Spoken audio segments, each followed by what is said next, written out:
একটা ছোট্ট গ্রামে ছিল এক বিড়াল, নাম তার টিপু। আর ছিল একটা ইঁদুর, নাম মিঠু। সাধারণত বিড়াল আর ইঁদুরের সম্পর্ক মানেই ধাওয়া আর পালানো, কিন্তু টিপু আর মিঠুর গল্পটা একটু আলাদা। একদিন টিপু গাছতলায় ঘুমোচ্ছিল। মিঠু সাহস করে কাছে এসে বলল, তুমি কি আমাকে খেয়ে ফেলবে? টিপু চোখ খুলে হেসে বলল, না রে, আমি তো খিদে পেলে দুধ খাই। একদিন গ্রামের এক বড় বিড়াল এসে মিঠুকে ধরতে চাইল।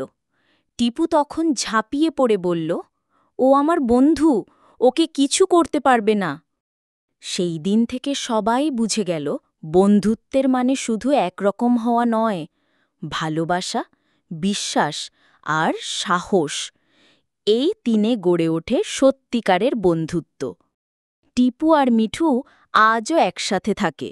তারা আমাদের শেখায়, যেখানে ভালোবাসা আছে সেখানে ভয় নেই, আর বন্ধুত্ব, সেটা সব বাধা পেরিয়ে যায়।